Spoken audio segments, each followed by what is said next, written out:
কলকাতা থেকে তিস্তা তোর্ষা এক্সপ্রেসে চেপে এনজেপি পৌঁছে রাতটা ওয়েটিং হলে কাটিয়ে সকালে স্টেশন থেকেই রওনা দিয়েছিলাম শিলংয়ের উদ্দেশ্যে। পথে দেখে নিয়েছিলাম বেশ কিছু দর্শনীয় স্থান। হোমস্টেতে পৌঁছে স্নান করে ফ্রেশ হয়ে লাঞ্চ করে একটা দারুণ সুন্দর বিকেল কাটিয়েছি শিলংয়ের তিতাস হোমস্টেতে। সেই নিয়েছিল বিগত পর্বের গল্প। আর এই পর্বে আমি বেরোবো হোমস্টে থেকে সাইট সিইংয়ের উদ্দেশ্যে। আর সাইট সিইং করে পৌঁছাবো অফবিট দার্জিলিংয়ের তাকদায় অবস্থিত আরও একটি সুন্দর হোমস্টেতে। তো চলো শুরু করি আজকের গল্প।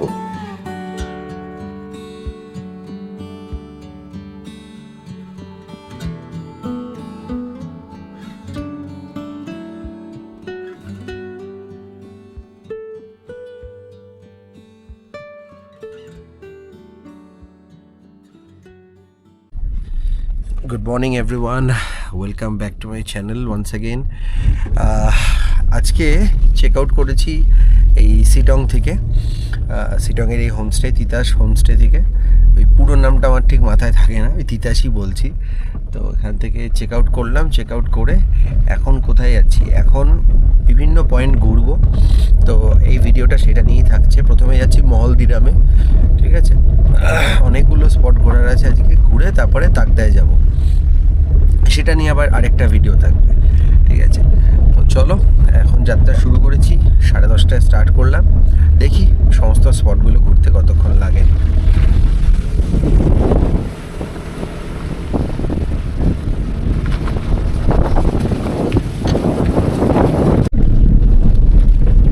একেবারে জঘন্য রাস্তা, একেবারে একদম narrow lane.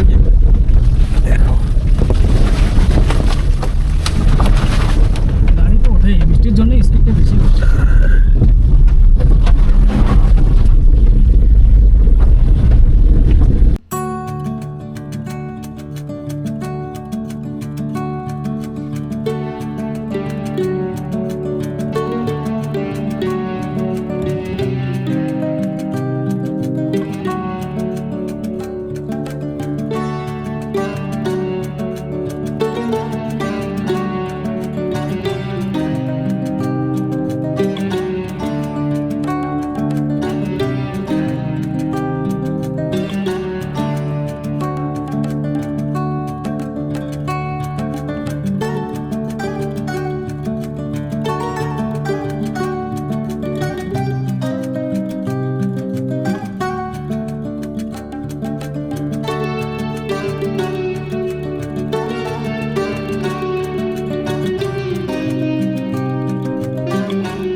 Just hope rain stage away, কারণ কালকে সারা রাত বৃষ্টি হয়েছে, আর আজকে একটু আগে অবধিও একটু ঝিরিঝিরি বৃষ্টি হচ্ছিল।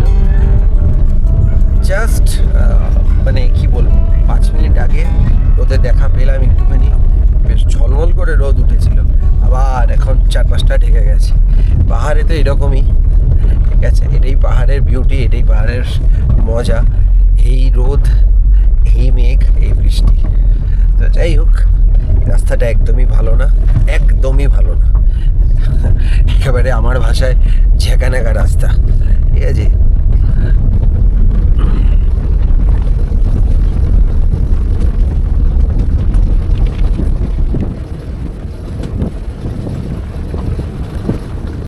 আচ্ছা, গাড়ি তো দাঁড়ালো, এবার আমি তোমাদেরকে কি দেখাবো সেটা আমি বুঝতে পারছি না। সেটা হচ্ছে চারপাশে দেখো কি অবস্থা। চা বাগানের সামনে গাড়ি তো দাঁড়ালো, এই পুরোটাই চা বাগান। কি দেখাবো কিছুই বুঝতে পারছি না, পুরো ঢেকে গেছে, পুরো ফগি ওয়েদার। দেখি কতটা কি দেখাতে পারি।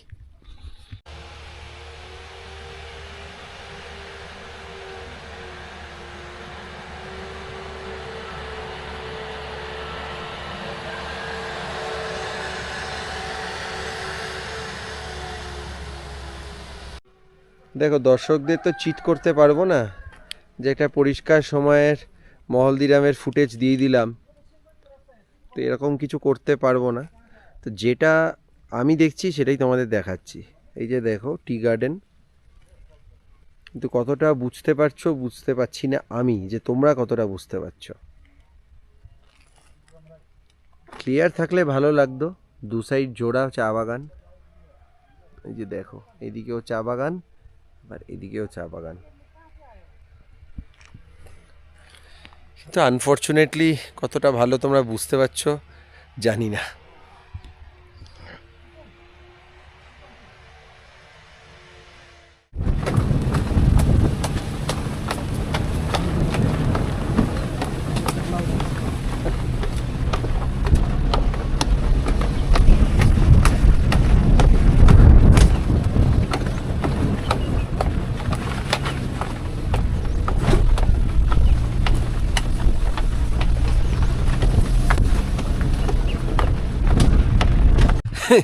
আচ্ছা, গাড়ি এখানে দাঁড় করিয়ে দিয়েছে, সব গাড়িগুলো এখানে। আচ্ছা, এই রাস্তাটা ধরে সোজা গেলে, এখন তো কিছুই দেখা যাচ্ছে না, এই রাস্তাটা ধরে গেলে ওই আই লাভ শিটং যে ভিউ পয়েন্ট সেটা আছে, আর এই রাস্তা ধরে গেলে পরে মনেস্ট্রি আছে। তো চলো আগে তোমাদেরকে দেখি আই লাভ শিটংটা দেখাই, আর আদৌ কিছু তোমরা দেখতে পাও কি না সেটা আমাকে জানাও। এই হচ্ছে আই লাভ শিটং, এবং এই মুহূর্তে এখান থেকে কোনো ভিউই তোমরা পাবে না, ঠিক আছে? তাও কেউ কেউ ছবি তুলছেন, কিন্তু পেছনে দেখো ও পুরো ফগে ঢাকা। আবার বৃষ্টিও শুরু হয়ে গেছে। যাই, পালাই, তাড়াতাড়ি মনেস্ট্রি যাই। এবার চলে এলাম মনেস্ট্রির কাছে। বাবা, কিচ্ছু বোঝা যাচ্ছে না, উফ, করুণ অবস্থা ওয়েদারের।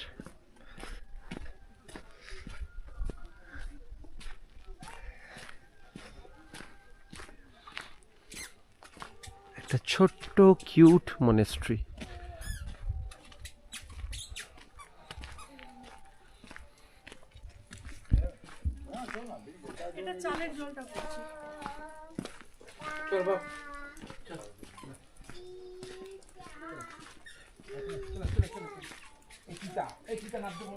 একদম ছোট্ট মনেস্ট্রি।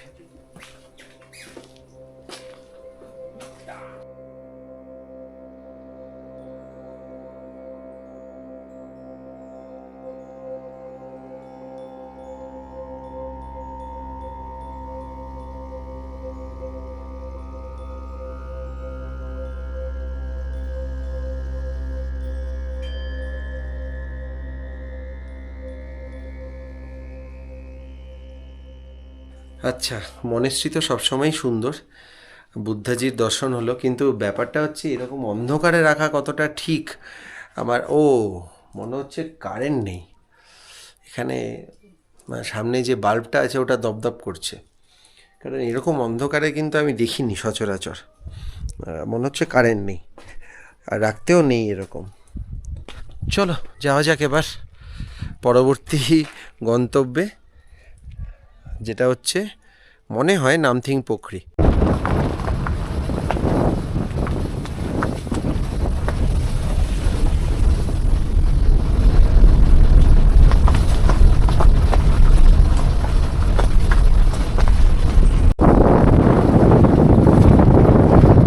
ক্লিয়ার থাকলে কত ভালো লাগতো এখানটায়, বড় বড় পাইন, দেবদারুর গাছ, তার সাথে সাথে চা বাগান, সব মিলে দারুণ লাগতো এই রাস্তাটা।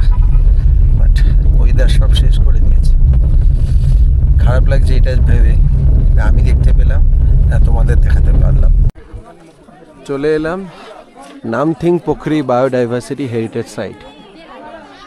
দেখতেই পাচ্ছ, এটা হচ্ছে ঢোকার রাস্তাটা। আচ্ছা, সামনেই রয়েছে আমাদের পছন্দের বজুজি, বজরংবলীজি রয়েছে শুরুতেই, দেখেই মন ভালো হয়ে গেল।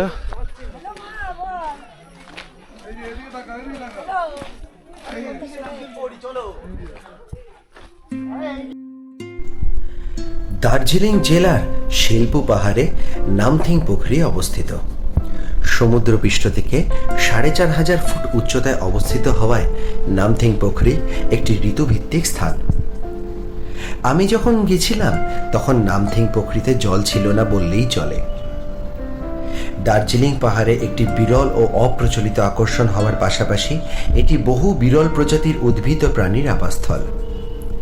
এই অঞ্চলে বহু হিমালয়ান পাখি, প্রজাপতি ও বন্যপ্রাণী রয়েছে, যার মধ্যে বিপন্ন হিমালয়ান স্যালামান্ডার বিশেষভাবে উল্লেখযোগ্য।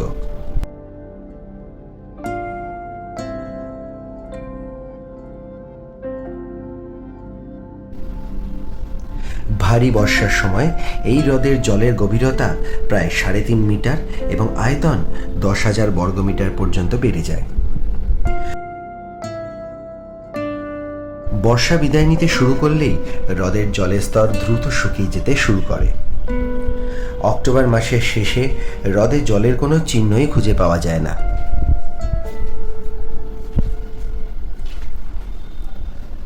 তবে এর সুন্দর প্রাকৃতিক পরিবেশের জন্য এখানে অবশ্যই আসতে হবে। ফটোগ্রাফির জন্য এই নামথিং পোখরি একটি আদর্শ জায়গা। ব্যক্তিগতভাবে আমার কিন্তু পাইন ফরেস্ট খুবই ভালো লাগে, সেটা এখানকার হোক বা ওটার নাম কি, টিফিন দ্বারা ভিউ পয়েন্ট দেখে একটা পাইন ফরেস্ট পেয়েছিলাম, সেখানে দারুণ লেগেছিল। লেপচা জগৎ বলো বা লামাহাটা বলো, সব জায়গারই পাইন ফরেস্ট খুব ভাল লাগে আমার। আর সবাই পাইন ফরেস্টের মধ্যে আনন্দে আত্মহারা হয়ে উঠেছে। সবাই প্রচণ্ড বেশি পরিমাণে ফটোগ্রাফি করছে, রিল বানাচ্ছে, দেখো বিভিন্ন রকম পোজ নিয়ে।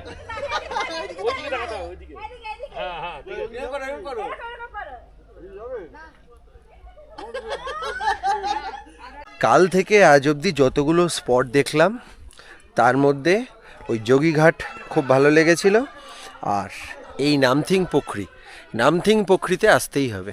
দারুণ মনোরম পরিবেশ, আর যারা তো প্রথমবার পাইন ফরেস্ট দেখবে তাদের দারুণ লাগবে। এখানে সবাই আনন্দে আত্মহারা হয়ে উঠেছে প্রথমবার পাইন ফরেস্ট দেখে। তো যাই হোক, এই ওপর থেকে নিচে নামতে অবশ্যই হবে, তার কারণ এখান থেকে ভিউটা আরও সুন্দর। আর এইরকম জায়গায় যেখানে এই আলোটা পড়ছে সেখানে ফটোগ্রাফি দুর্দান্ত হয়, দারুণ।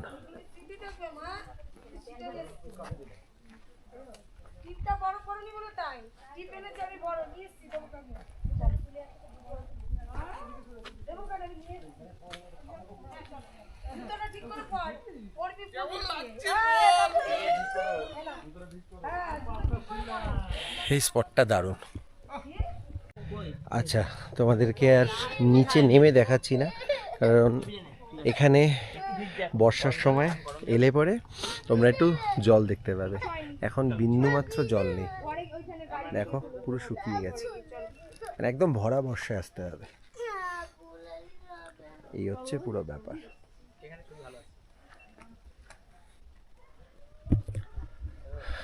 তো এই স্পটটায় আসা চাই, সেটা যেই সিজনে আসো না কেন।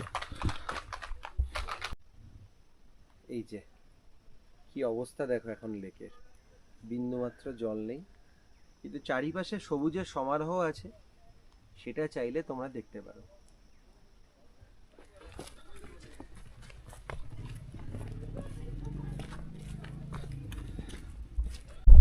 এখন লাস্ট স্পট অহলদারা, বাট ওনাকে টায়ারটা চেঞ্জ করতে হবে, যা রাস্তার অবস্থা। মানে আমি বলেইছিলাম, কালকেই বলেছিলাম ওনাকে যাবে টায়ারটা। তো যাই হোক, অহলদারা থেকে 40 কিলোমিটার দূর হচ্ছে হোমস্টে, যে হোমস্টেটা রয়েছে তাকদাতে। তো এই হচ্ছে আজকের এখন অবধি বাকি ট্যুর।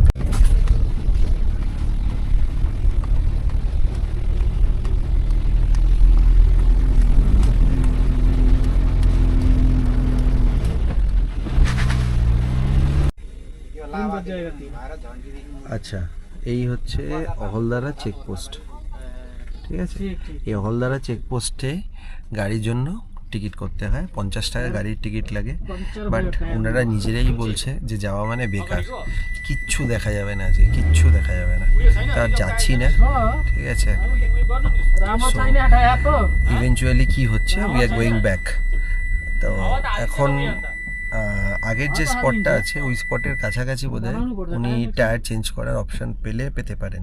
তো ওটা একবার দেখবেন, যদি না হয় তাহলে আমরা তাকদায় চলে যাব, ডাইরেক্ট তাকদা হোমস্টে। পরে কখনো আসবো হলদারায়, কথা দিলাম, দেখাবো অবশ্যই।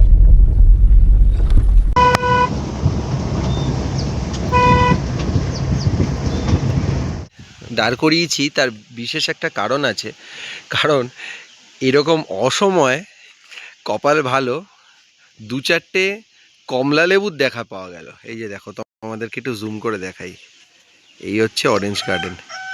এরকম অসময়ে দেখতে পেলাম, দেখো এটা কিন্তু বেসিক্যালি অরেঞ্জ গার্ডেন। তো এইখানে ডিসেম্বর জানুয়ারি মাসে একেবারে থোকা থোকা অরেঞ্জ তোমরা দেখতে পাবে, যেটা এখন পাবেই না। মানে আমার কপাল অত্যন্ত ভালো যে আমি এই যে কটা দেখতে পেলাম। এখানে যাদের হোমস্টে, সেই হোমস্টেতে থাকলে ডিসেম্বর জানুয়ারি মাসে প্রচুর অরেঞ্জ দেখা যাবে। চলো যাওয়া যাক, গাড়ি দাঁড়িয়ে আছে।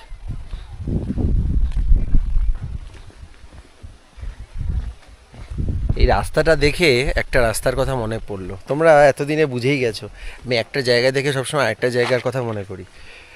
যারা মুসৌরি কখনো বেড়াতে গেছো, কোম্পানি গার্ডেন থেকে যে রাস্তাটা ম্যালের দিকে যায় সেরকম টাইপের। সিজন টাইমে এখানে গাড়ি পার্ক করলে 20 টাকা চার্জ নেওয়া হয়, এখন তো অফ সিজন।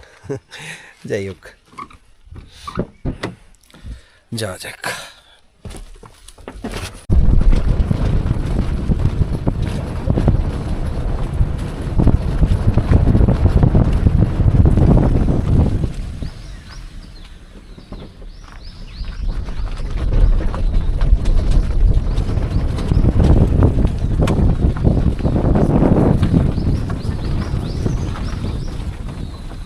দুধার দিয়ে শুধু শালের জঙ্গল,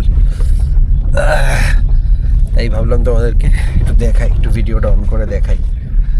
সব গাছের পাতা শুকিয়ে গেছে, মরে গেছে, নতুন পাতা গজাবে, তখন আরো সুন্দর লাগবে। বাট এখনো ভালোই লাগছে, রাস্তাটার সামনে দারুণ লাগছে।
সাইট সিনের মধ্যে সত্যি কথা বলতে গেলে এই যে তাকদায় ঢোকার পর এই যে যাত্রা পথ, সেটা যেন বেশি ভালো লাগছে, দারুণ লাগছে।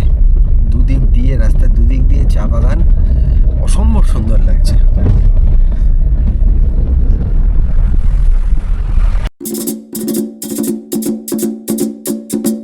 ভ্রমণপ্রিয় বাঙালির ভ্রমণ সঙ্গী আমি বং ক্রিয়েটর অরিত্র। যদি আমার ভিডিওটা ভালো লেগে থাকে তাহলে অবশ্যই চ্যানেলটা সাবস্ক্রাইব করো, সাবস্ক্রাইব করে বেল আইকনটা প্রেস করতে ভুলো না। খুব তাড়াতাড়ি দেখা হচ্ছে আগামী পর্বের গল্প নিয়ে, ততক্ষণ সবাই ভালো থেকো।